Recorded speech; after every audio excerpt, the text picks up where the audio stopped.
I'm Batman! Hey guys, I'm here today for another Halloween kind of themed reviews. It's another Batman one, just like I did not too long ago, which I know isn't really Halloween themed, but I figure there's so much opportunity for costumes and makeup and all that in the Batman world that it works. So I figure it does, at least, hopefully.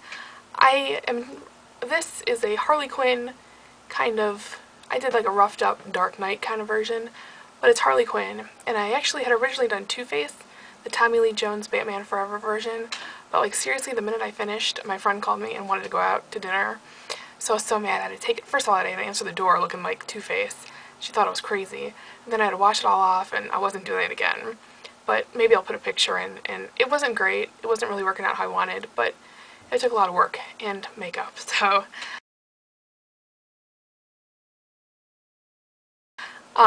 anyway, I went with Harley for this one, and I have three different Batman stories to share today. The first one is Batman Gothic by Grant Morrison, and in this one, the Gotham crime lords are being killed off, and rumor has it it's by a Mr. Whisper, who was supposedly killed 20 years ago.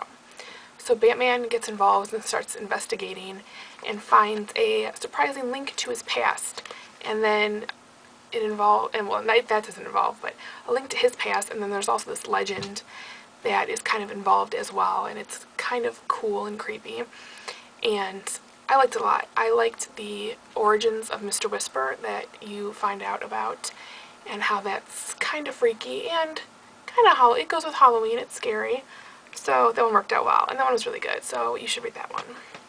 Second is Batman Hush by Jeff Loeb, I guess, L-O-E-B, and it's 2 volumes. And this one I liked a lot too. This one is Batman, and all the villains are starting to come out and cause trouble, but not in the way he's used to. All of them seem to have stepped up their game or doing things out of character, and it turns out they're all kind of being controlled by a mysterious bandaged villain that you don't know who it is. And he's the one that's kind of messing with everyone. He even gets like Superman to turn bad for a little while, and yeah, so you have to figure out who it is throughout the whole series. Well, not the whole series, the 2 volumes. And I liked that you got to see everybody. There was the Joker and Harley and Poison Ivy and Superman and Catwoman, who Batman kind of hooks up with. Didn't know about that. And Robin and all that stuff. So everybody's in it, which I really liked, because like I said before, I'm not a huge comic person, so I don't know everything, so I like kind of seeing lots of people and getting some stories. Like, I didn't know there were like 3 Robins. Do people know this? I did not. One died, one turned into like his own superhero, and one's like Robin now. It's very confusing. Very silly. I don't know. But that one was good, if you like all the villains. And plus, you get to look at Bruce's childhood, and one of his childhood friends shows up, and there's a whole thing. So that one was really good.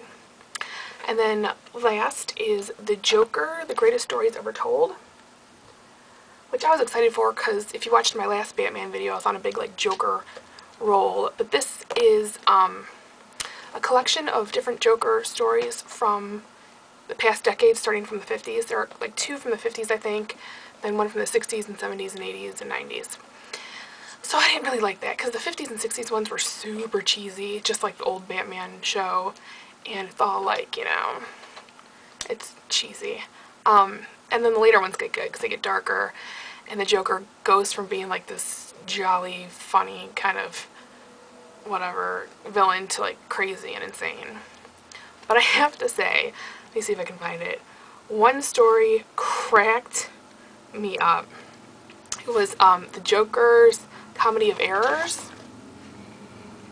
And because it's all about the Joker's mistakes and mess-ups, but being the 50s, instead of saying mistakes, they kept calling them the boners. And I'm kind of a 12-year-old boy, and I thought that was hilarious, and I was like laughing so hard. Like, the sign on the museum says, "The Joker's collection of the greatest boners of history." And it says, "And in addition, readies a special boner just for Batman." Like, really? Any Slash fangirls have a field day with that. And like here in this panel right here, they're talking about the Joker, and Robin's like, "What does he mean, Bruce? How can he force you into a boner?" Oh, could I write a fan fiction about that? So yeah, that one was just laughs a minute for me. That was great. But being an adult, they were cute stories, and like I said, later on they got better. I was kind of bummed though that the last story was actually from Hush, which I had just read before that. So I, skipped over that. But it's a good look back at some classic Batman and the relationship or the rivalry between him and the Joker, who he says he's known the longest of the villains.